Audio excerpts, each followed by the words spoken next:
Bonsoir et merci de rester sur Canal 7 pour cette nouvelle édition du 7-7 News. Au sommaire, ce dimanche, le Brésil en image de la semaine. La présidente Dilma Rousseff, après avoir longtemps résisté, a finalement plié face à la pression du Parlement brésilien. Avec cependant un léger bémol, cette destitution étant donc provisoire. Le fait de la semaine nous conduira en République démocratique du Congo avec cette patate chaude autour de la Constitution.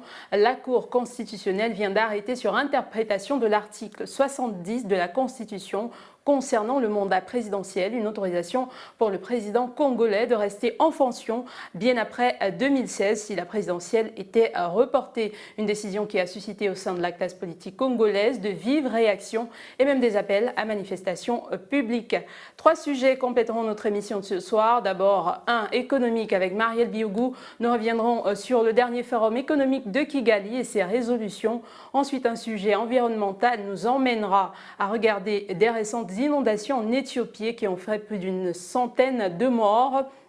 Ce sera avec Madame Environnement Marie-Angèle Ngono. Et pour finir, Roland Diakou nous rejoindra pour commenter le retour progressif de la paix et de la stabilité au Soudan du Sud, matérialisé par un défilé de mode et une exposition. Voilà pour le menu de cette émission. Déjà sur ce plateau, à mes côtés, Sampor Ba et Carnot Atomengue. Bonsoir messieurs. Bonsoir. Nous allons nous retrouver tout de suite pour le plein du débat.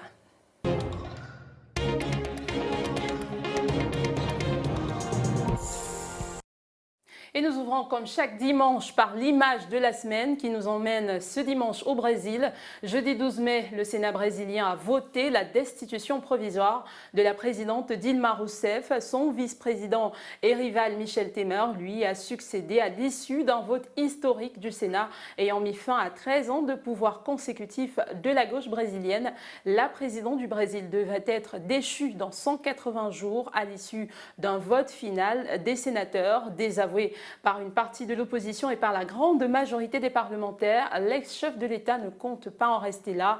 Loin d'être inactive, elle se consacre désormais à sa défense. Et je me retourne tout de suite vers vous, Carnot. Quelles sont donc aujourd'hui les conséquences politiques de cette destitution provisoire? Est-ce qu'il y a une chance pour que la présidente brésilienne ne soit pas définitivement écartée du pouvoir?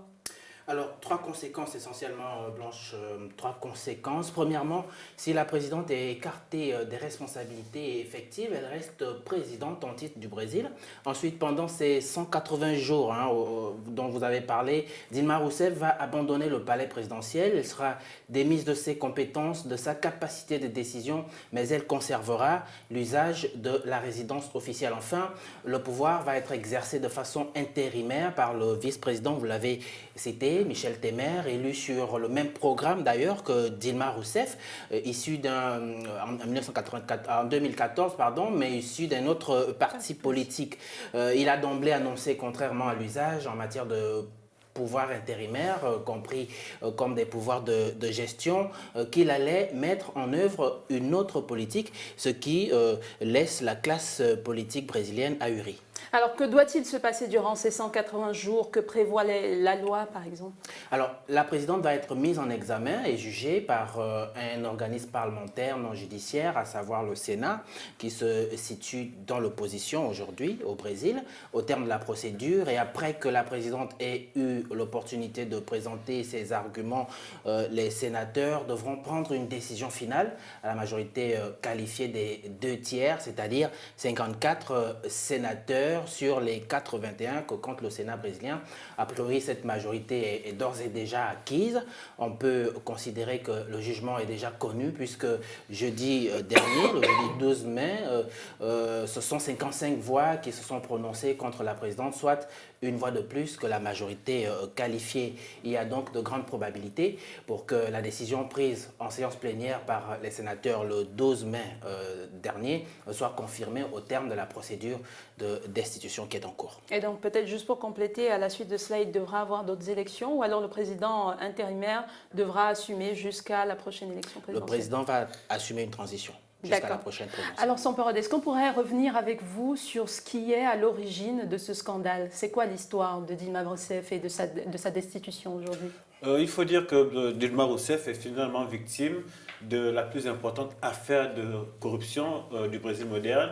Et même, comme tiennent à le rappeler certains journalistes, pendant la période de la dictature militaire, il n'y avait jamais eu ce genre de scandale.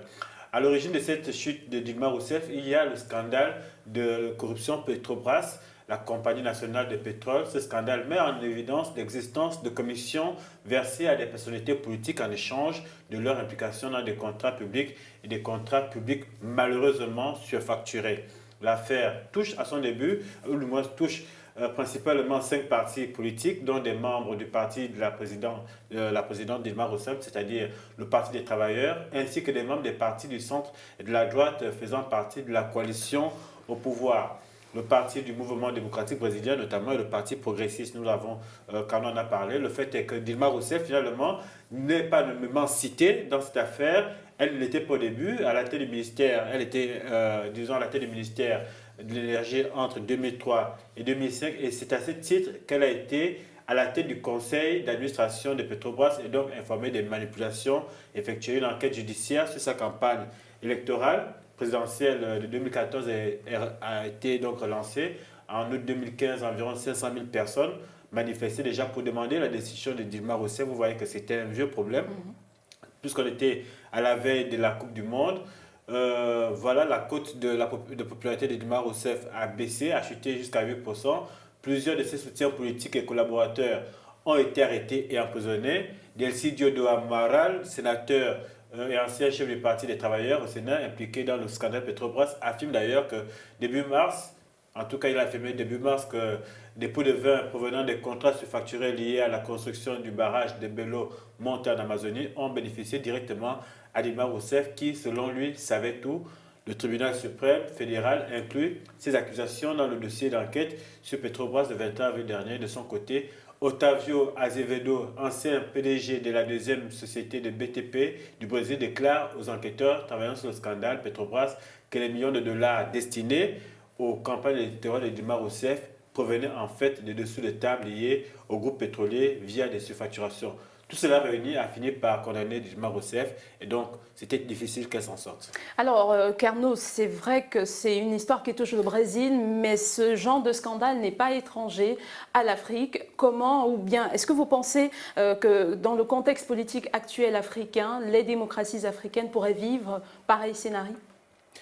Alors, il faudrait peut-être s'interroger. Il y a eu en 1987 une procédure en destitution qui avait prospéré sur le continent africain. Il s'agit de celle initiée contre Habib Bourguiba, le président tunisien, le premier président élu après l'indépendance de la Tunisie et qui était resté au pouvoir pendant une trentaine d'années. Un coup d'État médical avait toutefois mis un terme à son mandat le 6 novembre 1987, lorsqu'un groupe de 7 médecins avait certifié de son incapacité mentale à exercer le pouvoir en Tunisie. Le lendemain matin, son premier ministre et futur chef de l'État, Zine Abidine Ben Ali, utilise ce rapport médical pour obtenir sa destitution.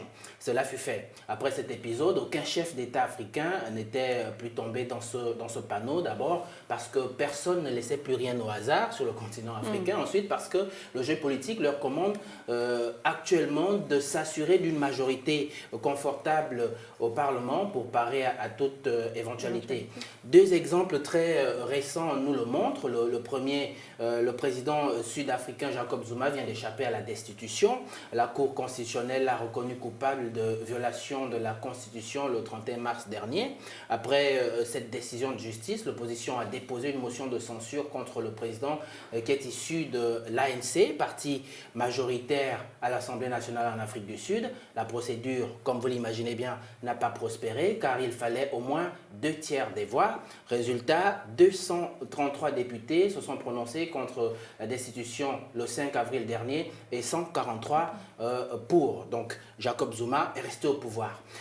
Plus récemment au Gabon, Gabon. Lors de sa première sortie en avril dernier, l'Union sacrée pour la patrie, il y a un regroupement de partis et personnalités de l'opposition, avait invité Ali Bongo Ondimba à retirer sa candidature à l'élection présidentielle de 2016 sous un délai d'une semaine. Après 2 ultimatums lancés à l'intéressé, l'USP a tenté de lancer une procédure de destitution. Le problème, c'est que le Parti démocratique gabonais au pouvoir, dont Ali Bongo est le président, est largement majoritaire à l'Assemblée nationale, avec 103 députés sur les 120 sièges, si on prend un raccourci, parce qu'on sait qu'il y a 11 députés du Parti démocratique gabonais qui viennent de partir et qui faisaient en sorte que le PDG ait 114 députés. Du coup, avec ces 103 députés, c'était impossible. Cette procédure est vouée à l'échec. Si le gouvernement gabonais avait soutenu, je cite, que la mise en œuvre d'une procédure de destitution relevait de la simple chimère au Gabon, Albert Ondossa, lui, a laissé entendre qu'il s'agit en réalité d'un principe de précaution visant, je cite, à éprouver à la face du monde le déni de justice, la rupture de pacte républicain à la charge de M. Ali Bongo Ondimba et de son système. Fin de citation. Donc, ce genre de procédure dans les régimes africains peut très rarement porter ses fruits. Alors justement, qu'est-ce qui fait en sorte que pour les chefs d'État africains, il n'y ait jamais de destitution réussie? Qu'est-ce qui les maintient en poste? Il faut dire qu'en Afrique, les cas de suspicion ou de confirmation d'utilisation d'argent public pour des financements de campagne électorale ou des intérêts personnels sont récurrents. Il y a les cas, car on en a parlé, de Jacob Zuma, trempé dans plusieurs affaires de corruption et de détournement d'argent public. Déjà avant qu'il ne soit président, il était déjà dans la ligne des mires de la justice, mais depuis son arrivée, il multiplie les scandales, mais visiblement, il est soutenu par l'ANC, majoritaire au Parlement. Les députés ne semblent pas prêts à lâcher leur patron, même si la justice a souvent indiqué que Jacob Zuma était cité en premier chef dans des scandales. Dans les pays pétroliers africains, les gouvernants sont souvent associés à des réseaux de détournement d'argent public au profit de leur famille ou de leur camp politique ou souvent aussi au profit d'autres personnes. Mais il faut relever que ce sont essentiellement des pays soumis à des dictatures ou deux fois c'est des États. Ce sont des États où la tendance politique relève de la chimère finalement. Et donc, même quand il y a des preuves de corruption, cela s'arrête au stade des murmures. Les enquêtes sont bouclées plus vite qu'elles n'ont été ouvertes. Mais le point commun des pays africains où ce genre de scandale à la Petrobras ont souvent eu lieu est la justice. Généralement, c'est une justice aux ordres. L'indépendance du pouvoir judiciaire est prise en otage par la prédominance de l'exécutif qui nomme les responsables des cours et des chambres jusqu'au dernier juge. Et tant que cette question de l'indépendance de la justice, mais aussi de la crédibilité des magistrats, souvent présentés comme très corrompus en Afrique, il n'y aura jamais de spectacle politique à la Dilma Rousseff. Donc, rendez-vous est pris pour dans 180 jours pour savoir si oui ou non elle pourra être destituée définitivement. Le fait de la semaine, nous mettons le cap sur la République démocratique du Congo. Le débat se poursuit et se durcit en même temps autour du maintien au pouvoir du président Joseph Kabila. Plusieurs personnalités politiques et autres Congolais rejettent l'arrêt de la Cour constitutionnelle sur l'interprétation de l'article 70 de la Constitution sur le mandat présidentiel. Cette décision autorise le président congolais à rester en fonction après 2016 si la présidentielle était reportée. Une nouvelle jugée satisfaisante pour le pouvoir congolais, mais fruit d'une mauvaise interprétation de la Constitution selon l'opposition. La lecture de Dina Koussou. République démocratique du Congo, alors que la Cour constitutionnelle vient de statuer sur le sort du président Kabila en prolongeant son mandat sur la base de l'article 70 de la Constitution congolaise, de nombreuses réactions fusent quant à l'interprétation faite par les juges constitutionnels. Pour de nombreux analystes, la décision de la Cour constitutionnelle répond-elle uniquement à une logique juridique ou s'agit-il d'un habillage pour donner une apparence de légalité au maintien de Joseph Kabila au pouvoir? Face à ces interrogations, une frange importante de l'opposition congolaise répond en brandissant l'article 75 qui prévoit l'intérim par le président du Sénat en cas de vacance du pouvoir ou en cas d'empêchement définitif. Mais les juges ont estimé que cet article ne s'applique pas dans ce contexte puisque l'objectif est d'éviter un vide institutionnel à la tête du pays. Autre interprétation de la Constitution, celle du député de l'opposition, Martin Fayulu.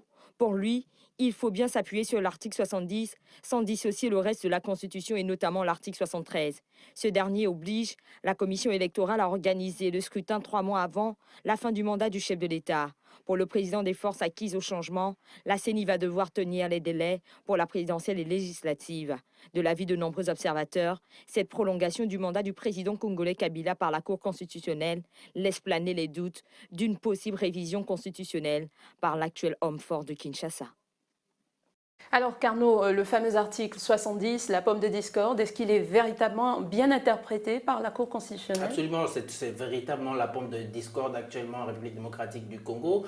Et je vais me faire fort de présenter un peu l'avis d'un certain nombre d'acteurs politiques sur la scène congolaise. Un sénateur du MLC, Jacques Joly, avait dit que l'article 70 de la Constitution congolaise ne peut s'interpréter qu'en lisant l'article 73 de la même Constitution. Et Dina Kousso, dans son reportage, l'a précisé. Il réagissait à la pétition initiée par plus de 200 députés de la majorité présidentielle pour interpréter les articles 70, 103 et 105 de la Constitution relatifs à la fin du mandat du président Joseph Kabila. Ce sénateur rappelle l'article 73 de la Constitution qui est ainsi libellé. Le scrutin pour l'élection du président de la République est convoqué par la Commission électorale nationale et indépendante 90 jours avant l'expiration du mandat du président en exercice. Fin de citation.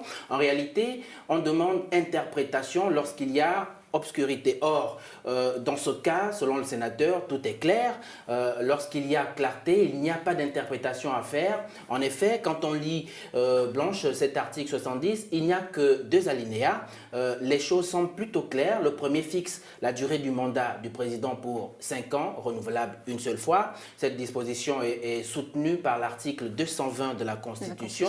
L'alinéa 2 lui donne les modalités. Et il dit que le président reste en fonction jusqu'à l'installation effective du nouveau président élu. À la majorité présidentielle, on estime que tout est clair, comme de l'eau de roche. La loi fondamentale permet à Joseph Kabila de rester au pouvoir jusqu'à l'élection du nouveau président. Ça, on le sait très bien. Et selon Kinkie Moulumba, président de l'ASBL, Kabila désire, il n'est donc pas question d'un vide à la tête de l'État. À l'opposition, on pense le contraire, naturellement. On soutient que cet alinéa suppose que le nouveau président est déjà élu, donc il ne prévoit pas la non-réorganisation de l'élection, la non-organisation de l'élection. Sinon, tout président ferait exprès de ne pas organiser l'élection pour se maintenir au pouvoir. Autant de choses qui font aujourd'hui qu'il y a un véritable dialogue de sourds sur la scène politique, congolaise. Alors, son père Bemba, est-ce qu'on pourrait dire là que Joseph Kabila est en train de jouer une sorte de la montre? Est-ce qu'il n'essaie pas de se projeter dans une perspective de révision constitutionnelle? C'est comme cela, en tout cas, qu'une grande partie de la classe politique et intellectuelle perçoit les choses. Depuis plusieurs mois, les Congolais attendaient l'enclenchement du processus électoral avec notamment la révision des listes électorales, au moins cela. Mais le temps est passé. À la limite, Joseph Kabila est accusé d'avoir distrait le peuple et l'opposition en portant sur la place publique des questions moins importantes et moins souveraines que celles de sa succession. Joseph Kabila joue inéluctablement la montre, soit dans une perspective de modification de la Constitution, soit pour démontrer qu'il est le chef dans un pays très exposé à l'instabilité politique et sécuritaire. La Constitution, vous le savez, ne permet pas au fils de Laurent Désiré Kabila de briguer un nouveau mandat. Or, même s'il n'a rien dit sur sa participation ou pas à cette prochaine échéance, Joseph Kabila est si présent et si confiant que très peu de personnes qui accorderaient le bénéfice du doute sur sa volonté de partir. Donc, il a la posture, on va s'en souvenir, de Paul Kagame, qui est resté très silencieux sur son avenir politique alors que s'achevait son 2e mandat, mais qui a rapidement fait jouer les choses en sa faveur grâce à une pétition massive qui aurait enregistré 3 millions de signatures. À cela, il faut donc ajouter le fait que Joseph Kabila se positionne encore comme l'homme qui maintient la paix dans son pays. En d'autres termes, après lui, la RDC replongerait inévitablement dans la tourmente. Mais ce dernier argument ne tient pas la route pour les Congolais, et ça c'est très clair. En résumé, disons que l'aboutissement à une révision constitutionnelle qui permettra à l'actuel chef de l'État de briguer un nouveau mandat ne serait pas une surprise, en tout cas pas pas pour les Congolais dans les 3 ou 6 mois à venir. On devrait en savoir plus. Alors, quelles sont aujourd'hui les actions prévues par l'opposition congolaise? Alors évidemment, l'opposition congolaise a lancé un certain nombre d'actions. Vendredi dernier, des échauffourées causant plusieurs blessés ont opposé les agents de l'ordre à Lubumbashi, ville dans le sud de la République démocratique du Congo, contre les militants de Moïse Katumbi, candidat déclaré à la présidentielle, auditionné par la justice pour une affaire de recrutement des mercenaires américains. Impossible de ne pas faire le lien avec la situation à Kinshasa, puisque l'opposition estime que Joseph Kabila veut à la fois faire le nettoyage autour de lui et se maintenir au pouvoir. Des plateformes membres de l'opposition en République démocratique du Congo, notamment le G7 et le Front citoyen, ont annoncé aussi vendredi le début des actions d'envergure à travers le pays pour dénoncer l'arrêt rendu par les juges et exiger la tenue dans les délais constitutionnels de ces élections. Alors justement, Carnot fait bien de parler de la tenue des élections. On sait que le calendrier électoral est réclamé par l'opposition congolaise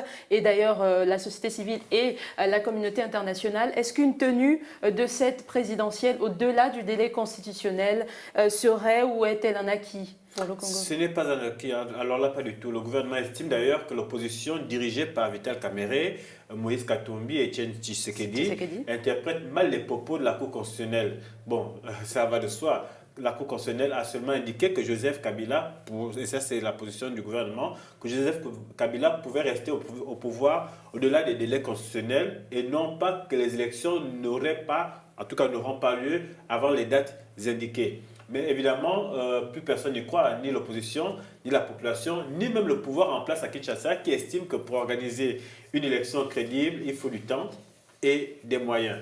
De façon globale, disons que les élections qui sont censées se tenir cette année 2016 sont virtuellement renvoyées à 2017, en tout cas au-delà des délais constitutionnels, ce qui jouerait en faveur de Joseph Kabila, déclenchant l'ire de l'opposition déjà mécontente des poursuites judiciaires dont est victime Moïse Katumbi.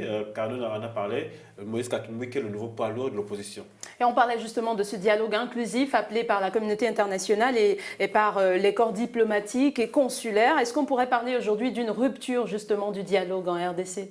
Le dialogue est rompu depuis quelques mois déjà, avec les multiples actions et réactions du pouvoir et de l'opposition autour de la question de l'élection. Il faut souligner, comme vous le disiez, que l'Union européenne et de nombreuses représentations diplomatiques, notamment américaines et belges, ont entrepris de faire asseoir sur la même table les différentes parties prenantes de la crise politique et sociale congolaise. Mais rien n'y fait, apparemment. La question de l'organisation des élections devrait mettre tout le monde d'accord. Et pour cela, les hommes et les femmes leaders de la vie politique et sociale devaient s'asseoir autour de la table longuement pour trouver des solutions. Mais ce n'est pas ce que l'on a constaté. Au contraire, le régime en place a soit refusé de dialoguer, soit laissé l'opposition et la société civile entre elles, donnant l'impression de ne pas être concernées par la question. Et quand la Cour vient annoncer dans un contexte de crise politique envenimée par l'interpellation de Moïse Katumbi, c'est un arrêt soudain aux espoirs de dialogue ou de solutions qui fassent l'unanimité. Et nous accueillons. Voilà, merci Samperonba. Nous accueillons, comme vous le disiez, Marielle Biogou pour commenter avec nous le sujet économie de cette semaine, le 26e Forum économique mondial pour l'Afrique consacré aux nouvelles technologies. C'est ouvert mercredi à Kigali, au Rwanda. Les échanges ont tourné autour du thème « Connecter les ressources de l'Afrique à travers la transformation numérique ». Le compte rendu à l'issue de la première journée des travaux, signé Judith Coindo.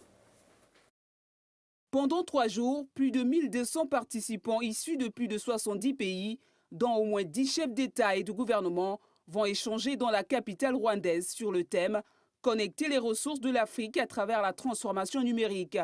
Le but du sommet est de voir quels seront les vecteurs de croissance dans le futur, avec un accent particulier sur les technologies au sein d'une économie numérique, selon Olivier Kahn, porte-parole du forum.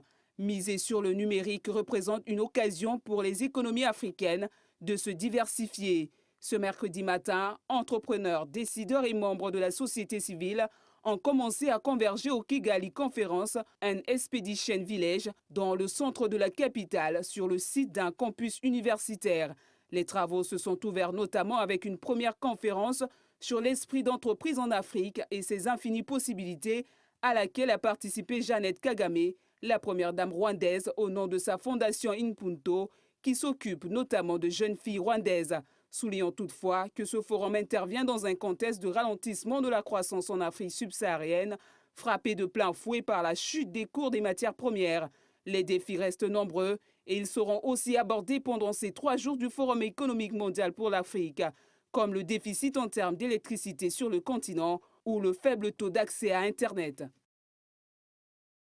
Bonsoir. Bonsoir Blanche. Bienvenue, merci de nous retrouver. Peut-être revenir directement sur les enjeux de cette rencontre. Alors déjà préciser, Blanche Bitga, que ce forum qui s'est tenu du 11 au 13 mai, du 11 au 13 de ce mois à Kigali au Rwanda avait un double enjeu.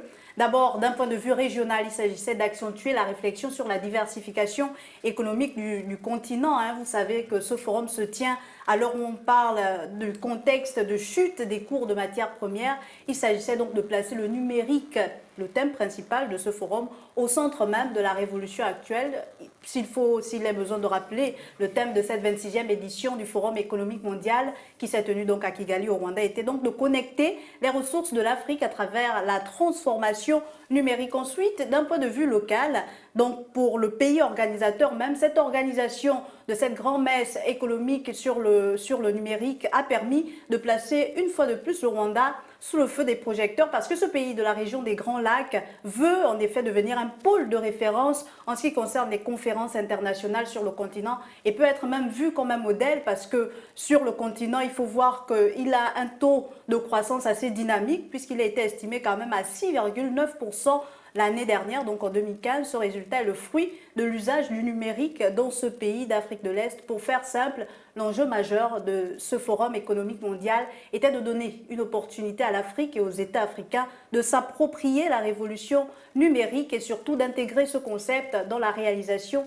des programmes de développement pour parvenir à des croissances inclusives, à l'exemple de celle du Rwanda. Et justement, en rapport avec ce thème et les objectifs que se sont fixés les organisateurs et tous les pays présents à ce forum-là, quels sont les défis majeurs auxquels font face les États africains? Mais écoutez, Blanche Bitga, le défi majeur reste l'électrification, parce que vous conviendrez avec moi que tant que le continent ne sera pas totalement pourvu en énergie, cette révolution numérique, perçue d'ailleurs comme la 4e révolution industrielle, ne pourra se faire. Vous savez, ce sont quand même plus de 6 millions d'Africains qui n'ont toujours pas accès à l'électricité, alors que le continent africain regorge quand même des ressources potentielles telles que le pétrole, le gaz, des ressources solaires, des ressources hydrauliques. Mais il manque des politiques publiques capables d'inciter le secteur privé et donc à investir sur le long terme dans les projets énergétiques. Peut-être un clin d'œil aux États-Unis, cette loi qui venait d'être adoptée, électrifier l'Afrique, qui peut-être pourrait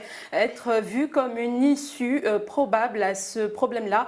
Carnot, sur le plan politique, quel impact pourrait avoir ce genre de rencontre? Alors, écoutez, la rencontre a rassemblé plus de 1200 participants, dont des chefs d'État et de gouvernement de la Côte d'Ivoire, de l'Éthiopie, du Gabon, de la Guinée, du Kenya, du Sénégal et du Togo. Ce forum a aussi vu la présence de ministres et de hauts officiels des Pays-Bas, de la Russie, de la Suède, des États-Unis et des représentants d'organisations internationales telles que le Centre commercial international, le Fonds international pour le développement agricole, le Fonds des Nations unies pour la population. Donc sur ce plan, sur le plan politique, cela démontre l'aura du président Paul Kagame et l'image qu'il s'est construit vis-à-vis de l'extérieur. Signalons, Blanche, que les discussions qui viennent d'avoir lieu à Kigali font suite à la réunion de janvier du Forum de Davos en Suisse, dont le thème était « Maîtriser la 4e révolution industrielle ». Et si la 4e révolution industrielle peut partir de la région des Grands Lacs, donc du Rwanda, c'est tout bénef pour le président Paul Kagame. Marielle, quelles sont les stratégies adoptées pour rendre effective cette résolution? Il faudra en révolution. Effectivement, il faudra en retenir quelques-unes, notamment les participants sont revenus sur cette fameuse stratégie proposée par la Banque africaine de développement, notamment par le président de cette institution bancaire qui n'est plus à nommer ici, Akinwumi Adesina, qui consiste à doter le continent d'un nouveau pacte pour l'énergie. Avec ce dernier, en effet, le continent sera capable d'améliorer l'accès à l'électricité des petites et moyennes entreprises. On parle là des tenanciers de boulangerie, de menuiserie, de bars même. Le continent pourrait également améliorer sa capacité industrielle, Blanche Bitka, et sa compétitivité sur le marché mondial, et cela avec la participation des États africains, pour atteindre cette révolution qui devront donc se doter d'institutions fortes, d'une meilleure intégration régionale et d'investissement dans des secteurs clés de leur économie. Tout est question de politique nationale, régionale et de moyens débloqués effectivement pour ce secteur. Est-ce qu'aujourd'hui on pourrait dire que Paul Kagame a fini par mettre tout le monde d'accord? L'expérience rwandaise nous fait dire que la politique n'est pas seulement une affaire de choix ou de souhaits personnels, mais il faut tenir compte de l'opinion du peuple et qu'en définitive, c'est le peuple qui décide. La limitation des mandats est une chose, elle avait d'ailleurs été portée à 2 mandats de 5 ans au lieu de 7 auparavant pour Paul Kagame. Mais on a vu qu'avant d'appliquer cette disposition, le peuple rwandais, dans son écrasante majorité, officiellement s'est prononcé. Samperonba l'a dit avec cette pétition. En d'autres termes, les Rwandais ont fait savoir, en se prononçant à 98% en faveur de la réforme de la Constitution, qu'ils ne se sentaient pas prêts à changer de leadership. Paul Kagame dit que c'était, et je le cite, à l'opposé de ce qu'il aurait pensé à titre personnel. Ce qui veut dire que ce que Paul Kagame finalement a pu faire pour le Rwanda a mis tout le monde d'accord. On l'a vu, j'ai suivi les interventions de Tony Blair, l'ancien Premier ministre anglais, qui effectivement félicitait Paul Kagame dans la conduite qu'il a menée pour son pays et les actions qui ont été faites et les actions de développement. Et tout le monde est d'accord pour dire que sur le plan économique, Paul Kagame a amené le Rwanda sur un autre palier et d'autres pays africains veulent emboîter le pas de Paul Kagame, et c'est pour cela que vous allez voir à chaque fois qu'il y a une grande manifestation sur le sol rwandais, beaucoup de chefs d'État y vont pour copier l'exemple le rwandais. modèle rwandais. Justement, à côté du Rwanda également, il y a d'autres pays qui ont déjà, qui se sont embrayés, qui ont embrayé le pas. Voilà, j'y arrive au Rwanda, dans cette révolution numérique. Mais quels sont les secteurs d'activité particuliers dans lesquels on peut constater cette révolution? Alors déjà, vous savez, avant de préciser tous ces secteurs d'activité où effectivement vous le signifiez, il y a déjà la présence du numérique. Il faut dire que l'Afrique n'a pas de temps à perdre si elle veut vraiment prendre sa part dans cette révolution numérique, cette 4e révolution industrielle, je le signifie bien, parce qu'elle est une véritable opportunité pour la diversification des économies en Afrique. On a vu qu'elle a pris un peu de retard dans les 3 premières et donc cette révolution, elle devrait aller directement à l'intérieur et y prendre part. On a, pour citer finalement certains secteurs, le secteur des médias déjà, où on remarque que plusieurs pays ont commencé à arrimer leur programme en passant de l'analogique au numérique. On peut citer le cas du Nigeria, le cas de plusieurs autres pays et même du Gabon, où on est passé effectivement de cette phase analogique à cette phase numérique et qui permet finalement plus de varier les programmes, de diversifier l'offre de programmation et de permettre aux abonnés finalement de ces chaînes-là d'être mieux servis et d'avoir une plus large vision de tout ce qui se passe dans le monde. Il y a également les secteurs de l'éducation, de la santé qui peuvent bénéficier de cette révolution technologique avec la pénétration du numérique. On voit que finalement les zones reculées peuvent bénéficier de soins assistés. On parle de télémédecine et on peut citer éventuellement le Mali et la Côte d'Ivoire. On peut également parler de cours assistés par vidéoconférence et là on peut citer Madagascar. Il y a également l'usage dans certains milieux universitaires et scolaires d'outils numériques et donc on voit que le continent est déjà de plein pied dans cette révolution numérique-là, mais qu'il faudrait davantage travailler à ce qu'elle puisse prendre vraiment effet. On peut donc enregistrer moins de décès pour rester sur la médecine par rapport à la qualité de soins fournis aux populations. Encore, le taux d'échec peut baisser dans certains pays par rapport à cette révolution numérique et à l'accès que les populations pourraient avoir au numérique. Merci beaucoup Marielle Biogou d'être passée ce dimanche. On espère vous retrouver dimanche prochain. Le sujet environnemental de la semaine revient sur cette catastrophe naturelle éthiopienne. Au moins 100 personnes ont été tuées dans des inondations qui frappent plusieurs régions d'Éthiopie depuis la fin du mois de mars. Le gouvernement éthiopien l'a annoncé jeudi et redoute le déplacement de 200 000 personnes. Une situation qui découlerait, comme d'autres catastrophes, du phénomène El Niño, et c'est avec Maria Gengono qui nous en parle d'abord dans ce reportage et ensuite sur ce plateau. Les inondations font rage dans plusieurs régions d'Éthiopie depuis la fin du mois de mars. Elles ont déjà fait au moins 100 morts et les autorités craignent le déplacement de près de 200 000 personnes sur l'ensemble du territoire.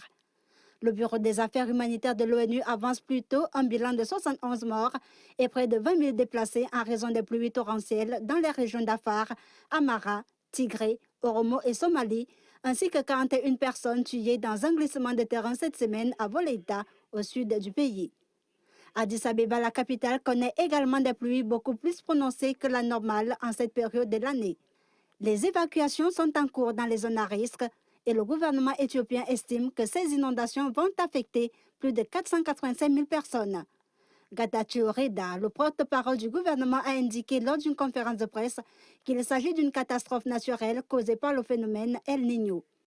L'Éthiopie est aux prises avec sa pire sécheresse en 50 ans, mais les pluies diluviennes, partie intégrante de ce phénomène climatique, causent également plusieurs dommages importants dans le pays. Bonsoir Marie-Eugène Gonor. Bonsoir, Blanche. Bienvenue. Merci. Alors peut-être nous expliquer directement comment est-ce qu'on pourrait comprendre ces phénomènes extrêmes qui se... Et bien Blanche, il faut dire que ce soit ces graves sécheresses ou ces inondations, ce sont là les conséquences du phénomène climatique El Niño, qui est particulièrement sévère cette année selon les experts et qui souligne que cet épisode risque d'aller jusqu'au mois de juin.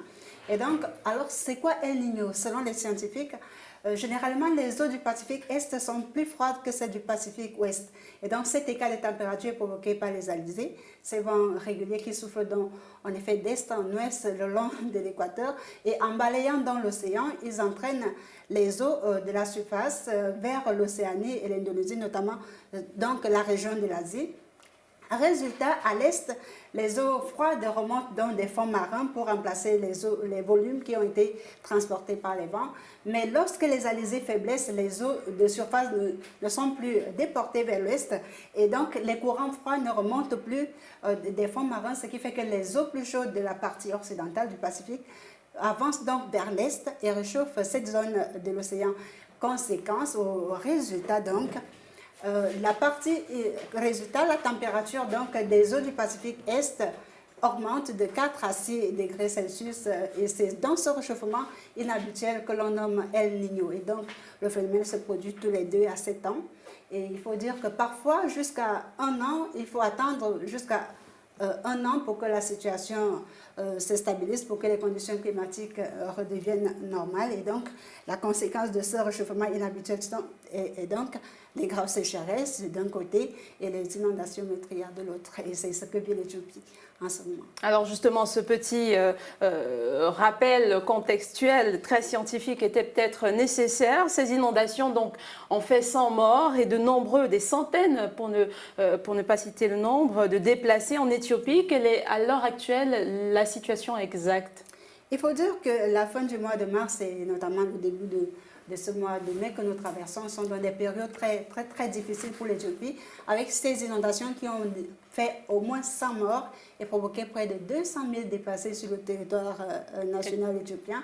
Et donc, des chiffres qui sont évidemment donnés par le gouvernement. Et puis, dans plusieurs régions comme notamment Afar, Amare, Tigré, Oromo et Somalie, le bureau humanitaire de l'ONU parle de 71 morts et près de 20 000 déplacés en raison donc de cette pluie torrentielle. Et puis, le gouvernement éthiopien estime que ces inondations vont affecter 485 000 personnes.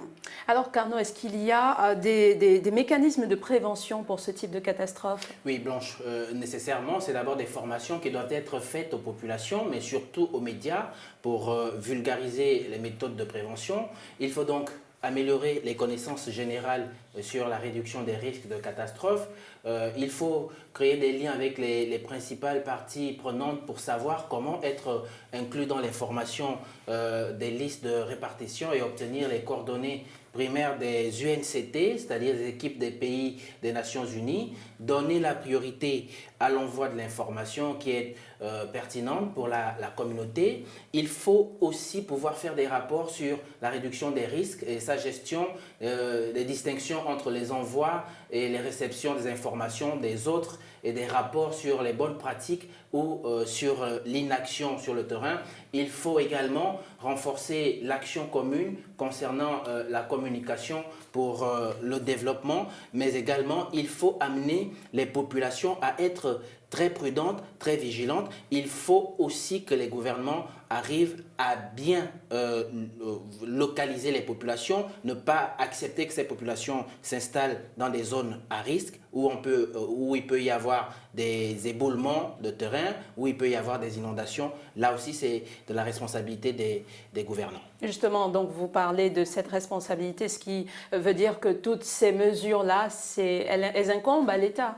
Oui, oui, Blanche, il faut dire que les gouvernements doivent s'investir dans la compréhension des catastrophes naturelles et leur gestion, dans la manière de signaler les problèmes en cas de catastrophe, mais aussi ils doivent préciser les lignes directrices relatives à des réponses rapides pour réussir à couvrir les catastrophes, c'est-à-dire préparation pendant la couverture et post-couverture de catastrophes, incluant les politiques et les pratiques qu'il faut avoir en cas de catastrophe.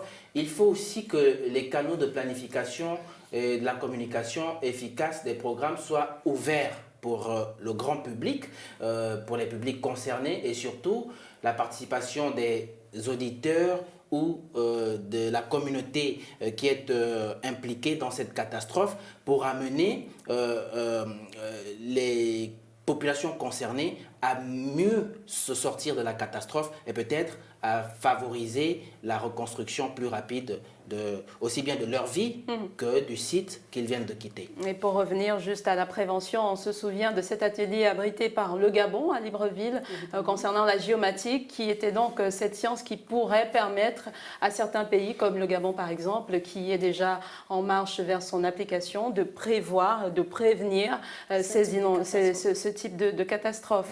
Peut-être avec vous, Marie-Angèle, revenir un peu sur ces populations éthiopiennes. Quelles sont les dispositions qui ont été prises en faveur de ces populations sinistrées? Il faut dire, Blanche, qu'évidemment, les dispositions ont été prises par les autorités d'abord et l'ONU avec le Bureau de coordination humanitaire, avec donc la mise en place d'une mission d'évaluation conjointe gouvernement, comme je le disais, et des Nations Unies. Donc, malheureusement, cette mission rencontre des difficultés sur le terrain, notamment les difficultés d'accès. Il faut dire que les camions chargés de matériel de secours sont bloqués sur les routes détrempées.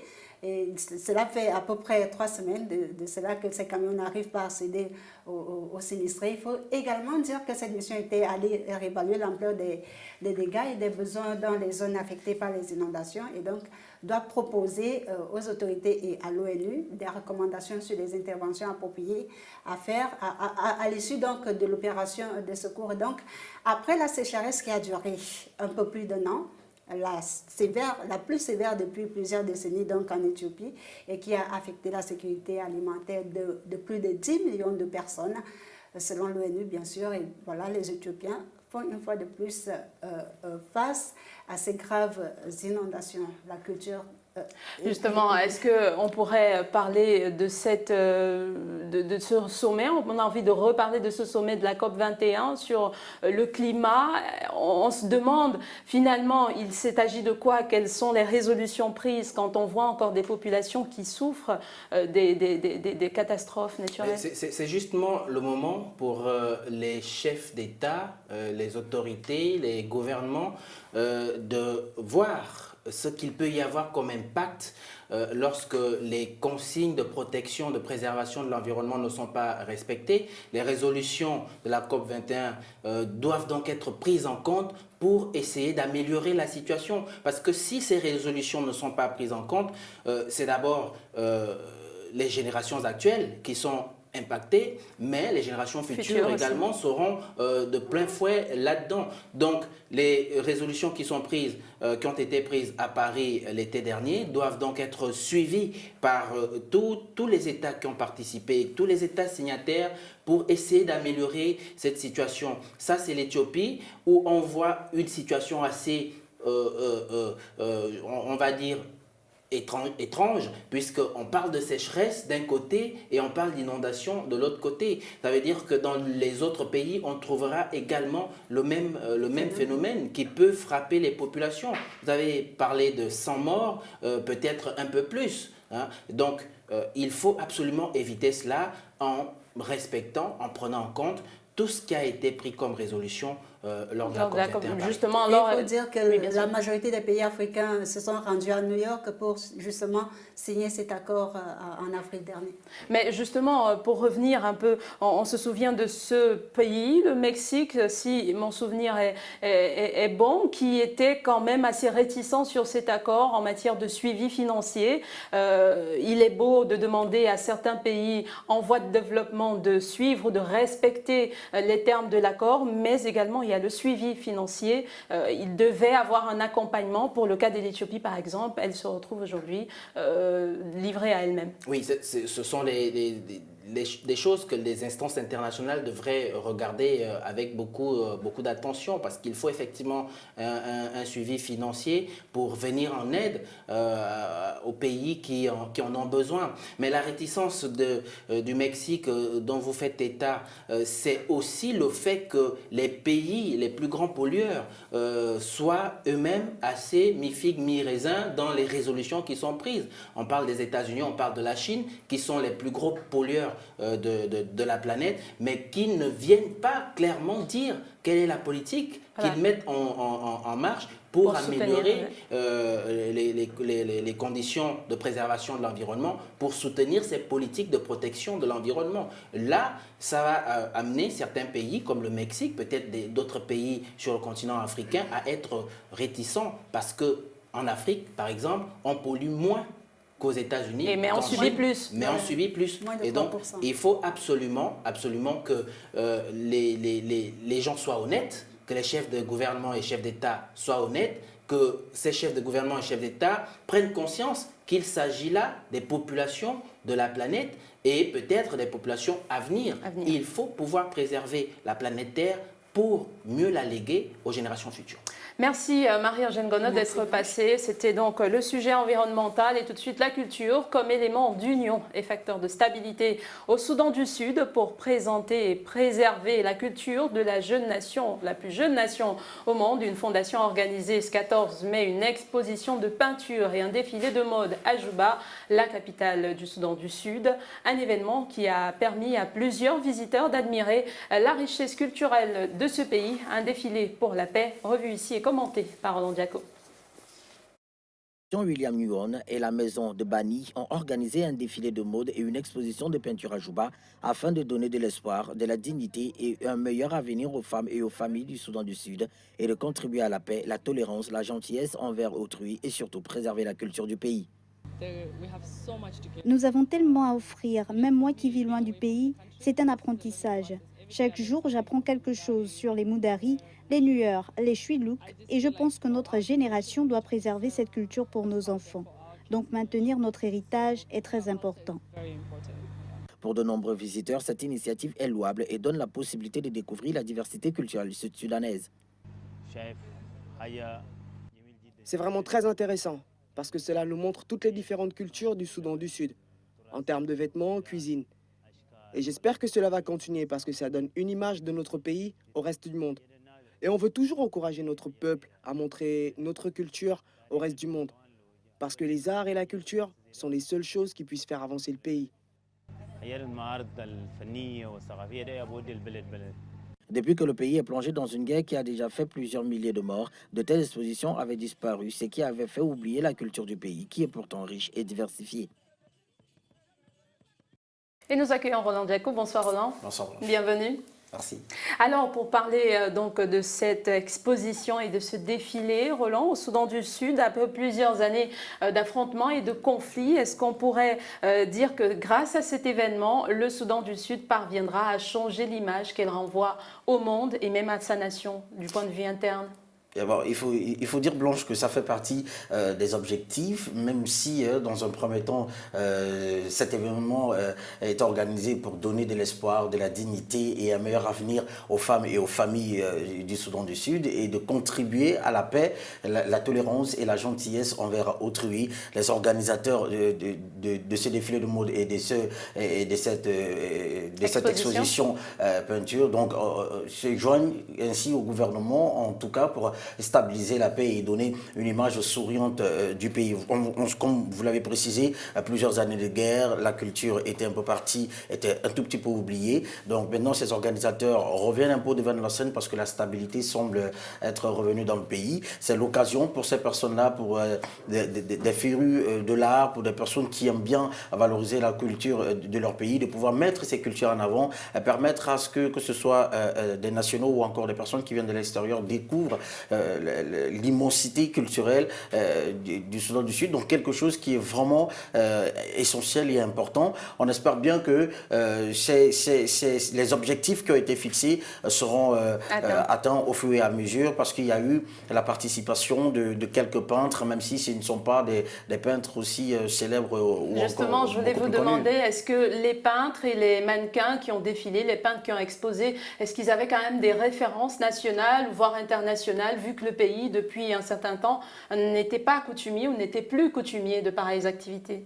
Alors, il faut préciser, Blanche, que même si le pays ne connaît pas beaucoup de peintres ou encore de top modèles célèbres, il y a quand même quelques-uns qui sortent du lot, comme notamment Norman Faris, qui est que l'on appelle aussi le messager d'une mémoire rurale, qui est né dans la province de Malakal, dans le sud Soudan. Il a suivi ses études à l'école des beaux-arts de Khartoum. Alors, disons de l'autre côté, même si son travail évoque parfois les traditions du Sud-Soudan, en particulier le royaume de Fashoda, un haut lieu de spiritualité pour les peuples animistes, Norman Faris concentre sa réflexion sur le monde rural soudanais. Côté top modèle, pour parler maintenant du défilé de mode ou encore de mannequinat, il y a Eva Lopa qui commence sa carrière en 2009 en Malaisie et qui connaît une montée considérable dans l'univers de la mode africaine et mondiale. Elle était même d'ailleurs dans son pays en 2013 pour donner un coup de main pour l'organisation d'un défilé toujours à Juba. Donc il faut dire que ne serait-ce que ces deux personnalités donnent de l'envie à la nouvelle génération ou encore à ceux qui aiment bien la peinture ou le mannequinat de pouvoir s'exprimer. Donc il faut dire que, comme je l'ai précisé un peu à l'entrée de mon propos, c'est important, c'est essentiel d'avoir de tels événements, parce qu'à partir de là, on découvre peut-être de nouveaux talents, on découvre aussi des passions chez certaines personnes. La culture sous un autre angle, la culture comme élément d'union et d'unité nationale. Ben effectivement, c'est justement pourquoi est-ce que ces organisateurs ont mis sur place l'initiative d'organiser cet événement, parce que ça permet non seulement de rassembler, ça permet de fédérer, ça permet de faire en sorte qu'on oublie un peu les années de tristesse, parce qu'il y en a tellement, et la guerre a commis tellement de dégâts qu'il va falloir qu'on passe à autre chose maintenant, comme la paix semble être revenue dans le pays. Donc il va falloir que comme je l'ai dit, les objectifs soient atteints, mais aussi que ces artistes qui ont participé à cet événement cette année ne puissent pas baisser le bras, parce qu'il y aura peut-être une prochaine fois, peut-être pas, ça dépendra de la manière dont les choses vont se dérouler dans le pays. De toutes les façons, un événement à saluer qui a réuni vraiment des professionnels et des amateurs de la peinture et du mannequinat sur une même scène. Il faut peut-être dire, Roland Djakou, là-dessus, que les autorités du Soudan du Sud n'auraient pas mieux fait que de commencer par la culture, parce que exactement, le pays va renaître de ses cendres, on en parlera certainement, oui. Et il n'y a pas mieux que de revenir d'abord à partir de la culture, parce que... La culture qui est comme l'origine. Absolument. Quelqu'un disait que la culture est ce qui reste lorsqu'on a tout oublié. Ça veut dire qu'il faut partir des fondements de la culture pour amener les populations à savoir qu'il y a une sorte d'union entre les peuples, et c'est à partir de là qu'il y aura ces soudures entre les peuples qui arrivent d'horizons divers, pour amener le pays vers un développement social plus paisible et plus harmonieux. Alors justement, juste pour continuer sur cet angle-là, est-ce que ce serait un exemple peut-être le Soudan du Sud aujourd'hui pour d'autres pays? Avant de parler de ce pays qui renaît de ses cendres, est-ce que le Soudan du Sud peut paraître un exemple pour certains pays qui ont traversé la même situation? Alors, peut-être on ne peut pas encore dire que le Soudan du Sud pourrait être un exemple parce que ce qui se passe en ce moment au Soudan du Sud, c'est quelque chose qui vient simplement de commencer. Donc, on ne sait pas ce qui va arriver un peu plus tard. Hein. Mais le pays renaît quand même de ses cendres. Le pays renaît de ses cendres, effectivement, Blanche. Le pays vient de très loin. Hein. On l'a dit, il aura mis une semaine à accepter de monter dans l'avion qui devait le ramener à Juba, la capitale du pays, où il n'avait plus mis les pieds depuis décembre 2013. Le chef de la rébellion, Riek Machar, se méfie tellement du président Salva Kiir qu'il avait exigé que sa garde rapprochée puisse être armée de lance-roquettes pour faire le voyage depuis Gambela en Éthiopie, où il s'était exilé. En face, le chef de l'État soupçonneux aura traîné jusqu'au bout pour accepter les conditions du retour de son rival. C'est le signe qu'il y a une volonté d'écouter la communauté internationale. Aujourd'hui, l'image des deux hommes réunis, se serrant la main, tout sourire au palais présidentiel après 2 ans d'une guerre civile qui a fait basculer plusieurs régions dans le pays dans l'horreur, a dû sembler surréaliste pour de nombreux Sud-Soudanais.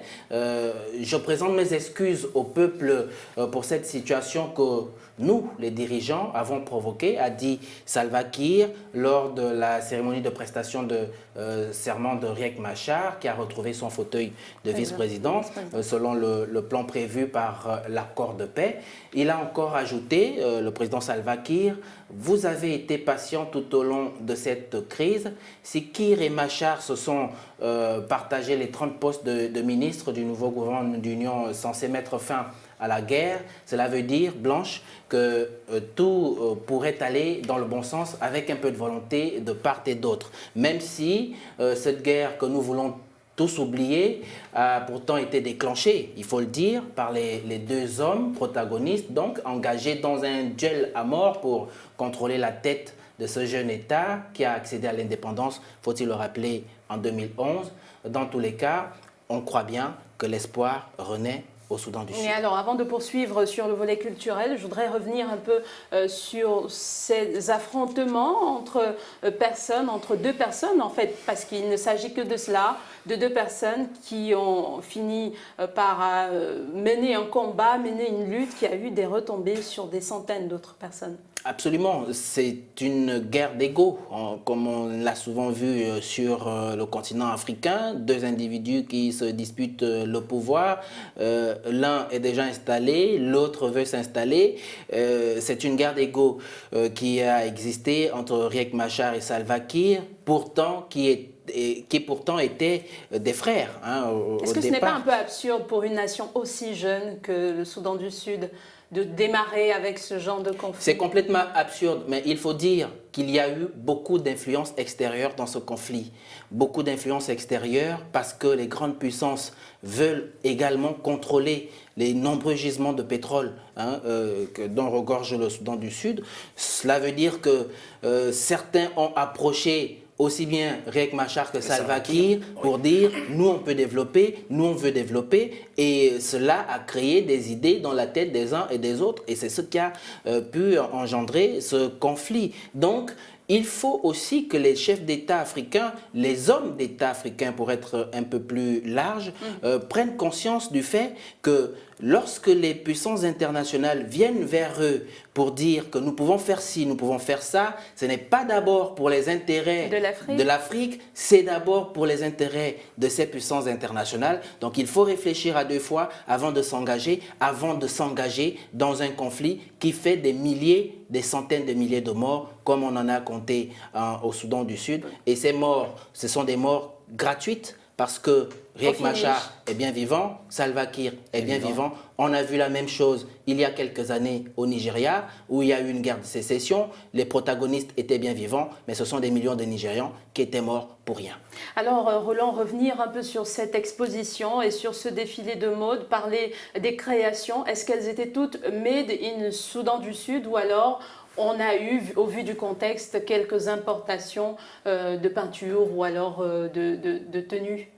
Il faut préciser, Blanche, qu'il y avait justement, on a parlé de la richesse culturelle du Soudan du Sud. Il ne s'agissait pas d'importer X ou X culture ou encore d'importer X ou X peinture. Donc il s'agissait de valoriser le talent sud-soudanais, il s'agissait de donner de la parole ou encore de l'espace à ces jeunes artistes-là qui ne demandent que ça, parce que la culture, comme l'a dit Carnot, c'est un maillon vraiment très important en ce qui concerne la construction d'un État. C'est un maillon qui est très très important. Et vous allez voir que dans tous les pays où on parle de culture, où on parle de consolidation, où on parle de gaieté et de joie, la culture occupe une place importante. Alors ces jeunes ne demandaient que ça, avoir un espace qui pouvait leur permettre de s'exprimer. Vous allez voir dans le reportage que vous avez vu, beaucoup de tableaux ont été exposés, les mannequins professionnels ou pas ont défilé avec aisance parce que le pays n'a pas, pendant longtemps, le pays n'a pas donné une opportunité à ces jeunes-là de pouvoir s'exprimer. Donc, il s'agissait de valoriser la culture du Soudan du Sud. Donc, il s'agissait de pouvoir mettre ça au devant de la scène, permettre à ce que les expatriés qui résident encore dans le pays, qui ont bien envie de découvrir aussi, parce qu'il s'agit aussi de cela, de découvrir la culture du pays, puissent découvrir. On a bien vu des expatriés qui étaient sur le site, qui ont visité, qui ont découvert peut-être des choses qui sont restées longtemps cachées parce que le pays n'était pas stable. Donc cette fois que la paix semble être revenue dans le pays, c'est l'opportunité de maximiser ce genre d'événement, permettre à ce que ces jeunes-là puissent encore valoriser non seulement leur talent, mais aussi permettre à ce que le monde puisse découvrir c'est quoi la culture sud-soudanaise. Parce que jusqu'à maintenant, c'est un peu difficile de parler d'un artiste musicien sud-soudanais, de parler d'un mannequin en dehors des VA, comme je voulais de nous préciser, de parler d'un peintre reconnu. Donc vous voyez que c'est un pays, la guerre ne construit pas. La guerre ne construit pas, ça détruit énormément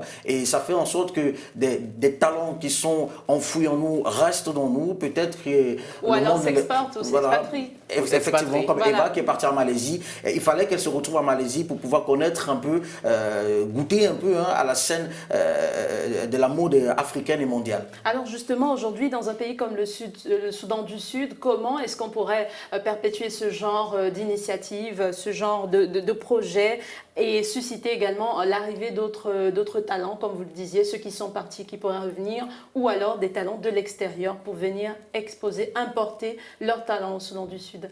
Alors, Blanche, il faudrait que le gouvernement, comme le précisait M. Carnot, que le gouvernement puisse consolider la paix afin que ces célébrités aient envie d'aller à Juba et plus avoir un événement annuel qui permettrait de découvrir les nouveaux talents, d'attirer les organisateurs. Le gouvernement doit s'y mettre. À travers la culture se cache une force que seuls les Américains l'ont compris jusqu'ici. On peut espérer, Blanche, que la paix, la stabilité soient des facteurs importants déjà qu'une association organise depuis 2 ans des défilés de mode à l'occasion de promouvoir des designers du pays et la région, mais aussi l'artisanat en général. Donc il faut dire, Blanche, que ces personnes qui essayent d'organiser à l'extérieur, essayent de donner de la possibilité aux artistes sud-soudanais qui se retrouvent un peu à l'extérieur de pouvoir s'exprimer. Mais il y a de cela 2 ans, l'association qui se bat pour valoriser la culture du pays s'est retrouvée à Juba. Ben, c'était pas une réussite escomptée comme